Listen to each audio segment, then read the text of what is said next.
কাছেই ছিলাম, আমি লিবিয়াতে ছিলাম তার কাছে। সে আমাকে রাইখা এসে বিঘা করছে। তার মা বাবা সবাই জানে আমার সাথে তার বিয়ে হয়েছে আমার বাচ্চা পেটে। যাই না শুনে তারা বিয়ে করাইছে। কতদিন বাচ্চা পেটে? বাচ্চা অনেকদিন হয়ে গেছে, আজকে 4-5 মাস বাচ্চা পেটে আমার। বাচ্চা রয়েছে ওইভাবে থাক, তারপর প্রমাণ হবে তখন ওই মেয়ের কাছে সবাই যেত। প্রবাসে পরিচয় থেকে প্রেম, প্রেম থেকে বিয়ে, এমনটাই দাবি এক তরুণীর।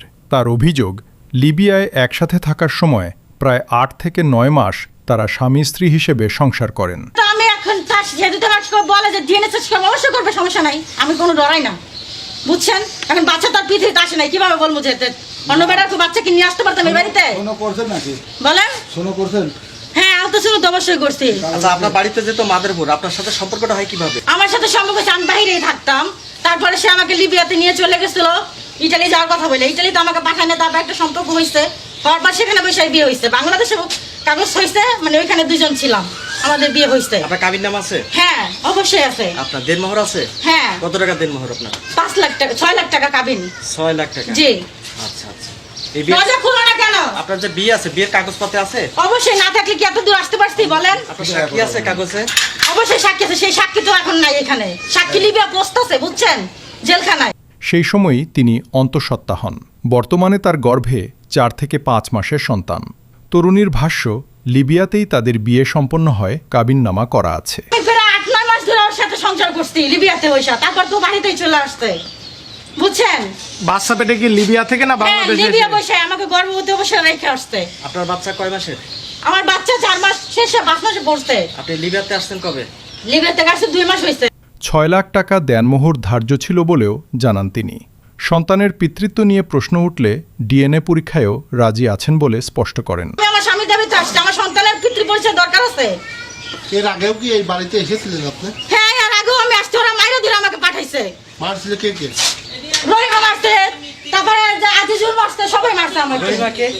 রহিমা আমার ননদ, সব জানে। কেন দরজা খুলো না এখন?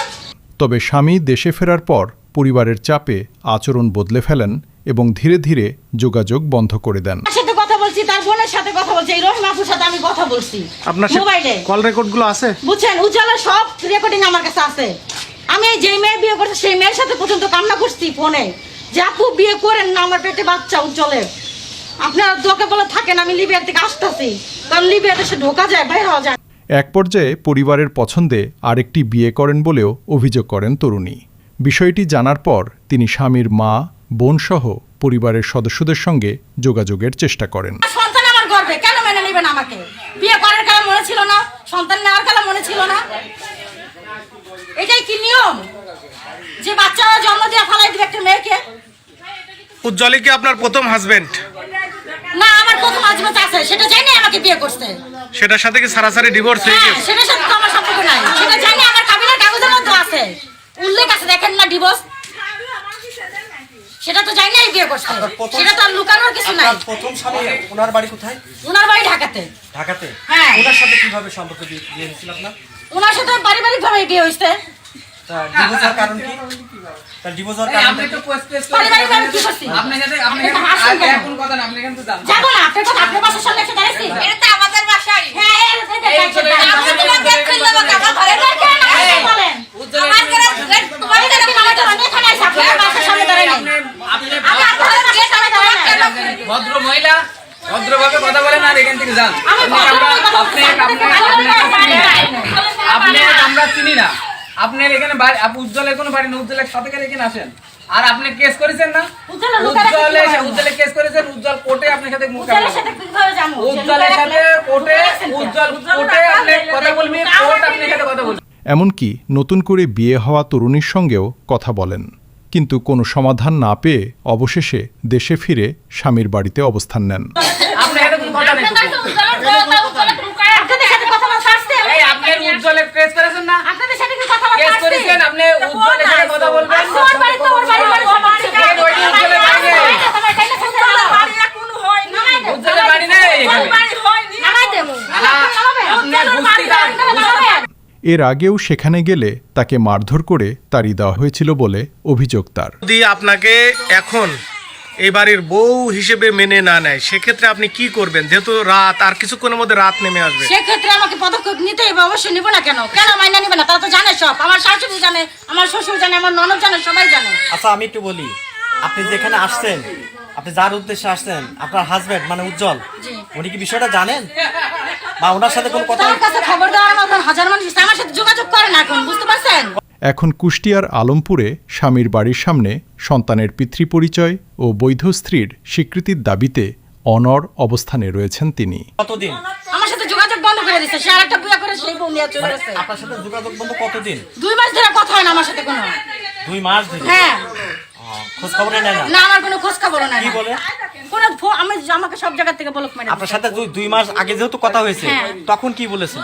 তখনও কথা বলছে, তখনও ভালো সম্পর্ক ছিল। যখন ওই মেয়ের বিয়ে করছে, তখন ওই মেয়ে পর্যন্ত আমি কেন পৌঁছাইলাম? আচ্ছা উজ্জ্বল ভাইয়ের যে বউ আছে, সেই মেয়ে পর্যন্ত কেন পৌঁছাইলাম?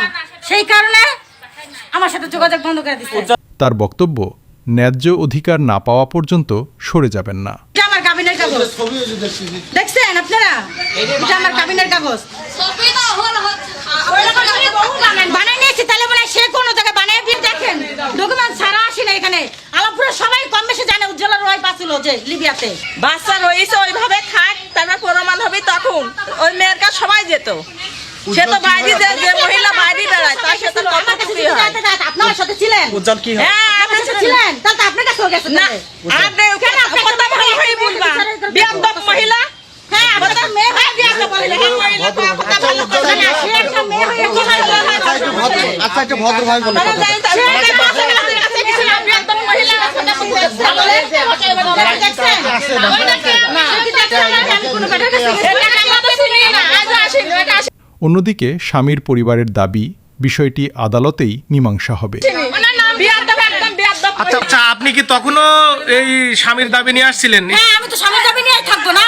হ্যাঁ, তখন এরা কি বলছিল? এরা আমাকে মারধর করে চালাই দিচ্ছে, বুঝছেন? এটা নিয়ে অনেক কিছু চলতেও আছে। তখন উজ্জ্বল- মামলা চলতেছে, এটা নিয়ে অনেক কিছু তখন চলতেও উজ্জ্বল আছে। কোথায় ছিল? জি? উজ্জ্বল কোথায় উজ্জ্বলই ছিল? তো আমাকে মারছে। উজ্জ্বল তো বাড়িতে ছিল তখন, এখন পলাইছে। কেন পলাইছে? বাড়িতে আসতে বলেন। উজ্জ্বল এখন কোথায়? উজ্জ্বল এখন কোথায় পলাইছে তো আমি নিজেও জানি না কোথায় পলাইছে। এনারা বলছে যে লিবিয়াতে আছে বলে, বিদেশে। না, বাংলাদেশে আছে উজ্জ্বল, লিবিয়াতে নাই, পলাইছে। ওর মামলার হরেন বেরিয়েছে, কেউ পলাইছে, বুঝছেন? আপনি কি মামলা করেছেন? হ্যাঁ, মামলা করছি ওর নামে আমি। কি মামলা করেছেন আপনি? ও আমাকে মারধর করছে, আমার বাচ্চা বাচ্চা আমাকে কেন মারধর করছে? কবে মারধর করছে আপনাকে? আমি যখন আসছি, আমি আমার স্বামী দাবিতে আসছি, আমার সন্তানের পিতৃ পরিচয় দরকার আছে। এর আগেও কি এই বাড়িতে এসেছিলেন আপনি? হ্যাঁ, আর আগেও আমি আসছি, ওরা মাইরো দিয়ে আমাকে পাঠাইছে। মারছিল কে? রহিমা মারছে, তারপরে যে আজিজুল মারছে, সবাই মারছে আমাকে। রহিমা আমার ননদ, সব জানে। কেন দরজা খুলো না এখন? ঘটনাটি এলাকায় ব্যাপক চাঞ্চল্যের সৃষ্টি করেছে।